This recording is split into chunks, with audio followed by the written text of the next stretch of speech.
Okay, I've had to record this like three different times, but here we go. We'll try not to be over 10 minutes. So I'm gonna start me a timer right now. I've done my field experiment or my field observation on assessment and student motivation. So I've gathered some tips and successes for us to use as a student class and educators, future educators, to use in the classroom. I picked these two because I feel as if they go hand in hand with each other. You need some type of motivational platform to give an assessment so your students feel as if they're doing well, or you want your students to do well on their test.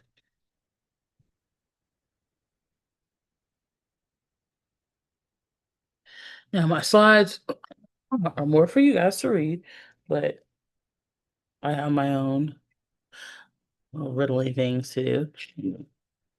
Excuse the background. I am a little under the weather and I have a whole baby in the background, so excuse that. Okay, so I went and did observation at a former alma mater of mine, and I got to see standardized testing, which was great. I had to schedule this for this time frame so I can see it actively happening, and student motivation, which I felt went hand in hand. So I went prior to and seen how, well, no, I did standardized testing first, and then I seen prior to being in a school system, what the motivation and standardized testing does to students and how they go hand in hand. Hence why I chose it once again.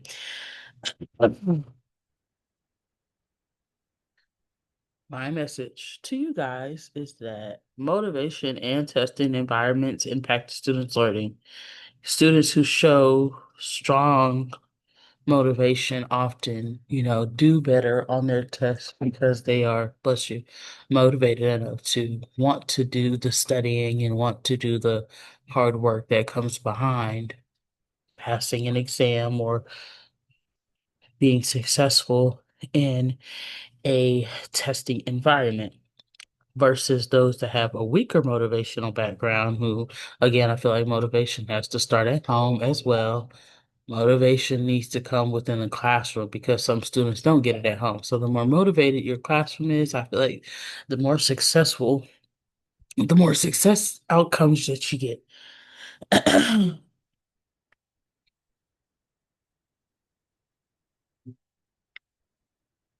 You have to build your students to be motivated when they have a controlled learning environment, such as setting personal goals during tests and or giving a reward system. Students need that motivation to come from home, but most importantly, it needs to come in the classroom. Allow students to set learning goals. This is definitely a plus. When they set goals for themselves, they are more motivated to work at it. Students working harder feel as if they're capable and have control over their assignments and the outcome of how things will be.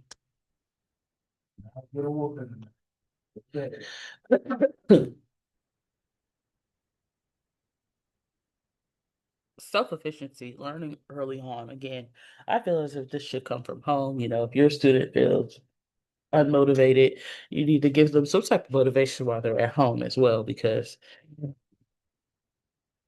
it needs to come from somewhere. Students with higher efficiency show more persistence and were better prepared at this test. So again, those that had the motivation, want to do well in their class, they show that they were ready to build up into taking this test and doing what they need to do to be successful. Understanding the emotional impacts of testing, you know, I observed during the day that I ready and beacon testing, and I seen the low competency in the lower motivated group, how poorly they were doing on the test versus those who were highly motivated with competency in motivating themselves. They were doing well on the test. As news educators, make sure that we are constantly talking about how to test positively, teaching stress management, and debrief after test. Again, let's have a balance and reward system for engaging the students. I love being based off of a reward system. I love feeling like I'm doing good enough to show my teacher improvement and getting praised and reward behind it. It does nothing more but thrive me. And I feel like students are the same. Again, they're not learning back with the same mechanisms that we were back in 2010 when our teachers were teaching us. So make sure that we're constantly evolving and learning the ways that students are becoming more engaged in their learning abilities.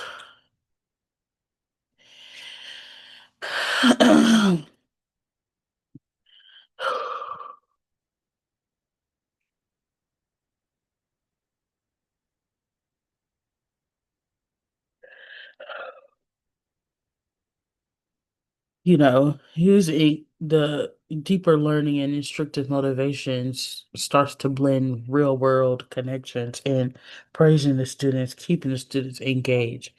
Such as, for an example, the teacher that I observed when she was doing the iReady testing, she got the students test. This was the end of the, no, this is midway.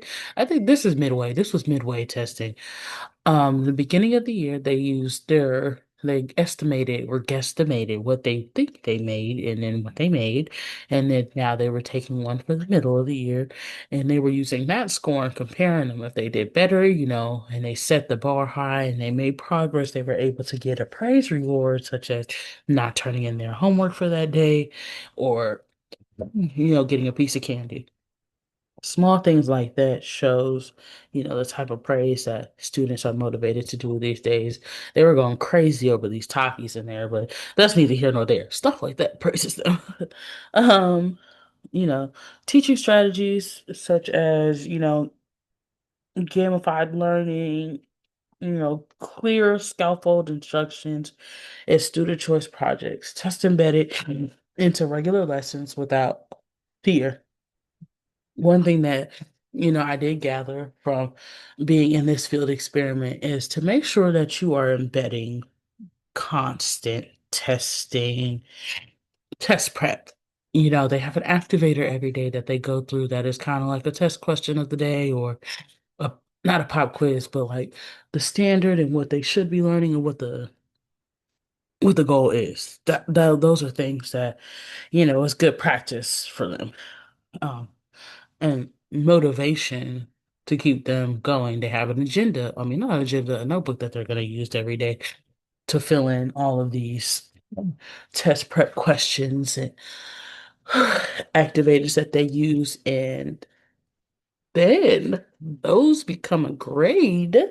So it's another motivational tactic because you need to turn these in to get a regular day grade. So turning in those, being successful in completing all of those and getting an A shows that you are ready to conquer your test. You just need to go over with your students, test stress, ask them after they took the test, what is a quick test question you remembered, or what was the easiest test question that you felt like was easier? There was also this cool thing that she was looking at, while they were taking the test. It's called Go Guardian, where she can see them taking the test on her laptop. So even then, some teachers are in the blind and can't see what they're testing, but you know, there's also motivation for them to keep going to encourage their students that no matter what you're faced with during a test, you got a good motivational background, as in, making sure you're making some progress or you're making progress in general. These are the things that I will be using. Motivation matters just as much as the content of knowledge. Authentic teaching means seeing the students beyond the score and building confidence alongside the academics. I believe in morning goal setting, rituals, like the activator they do in the morning. Just encourage students to set personal goals before assessments, say, hey, I know if I take this test today, I wish I could do better on it. Next time I got a 70 in the beginning of the year. I want to shoot for an 80. Hopefully I get that 80, but if I get a 79, I show that I did improvement. It's not the 80 I wanted, but I show that I did improvement. Growth and feedback is always welcome with these students. Oops. And also don't forget about your inclusive strategies using, the students that need extra help and those that, again, are not getting as enough motivation at home. Let's not forget about them. Let's pair them up with the students that are motivated and see if you can blend different classmates together, but then taking these assessments and see where that goes for them. To sum it up and wrap it up, because I can go on for 20 minutes, which I've seen for myself, and give you more in-depth detail and background on what these assessments and motivation do and go hand in hand on how it encourages the students and encourage you as a new educator to get in there and help your students. Be patient with these learners. They're just as emotional as we are. Let's focus on the growth and not just the test results. Yes, we know the county and the state ask for these test results. We need to test, test, test, test, but focus on the growth. The little wins matter. You got to pick and choose your battle as an educator. That was stressed to me. Pick and choose your battles. If they grew, these insights will change my future practices by giving me more empathy with my students and showing more ownership and less pressure on what can happen. Believe in your students' potential and don't underestimate the power of encouragement and choice. I thank y'all for listening to my presentation on assessment and motivation. Make sure you are just as motivated are your students. Don't beat yourself up over test scores.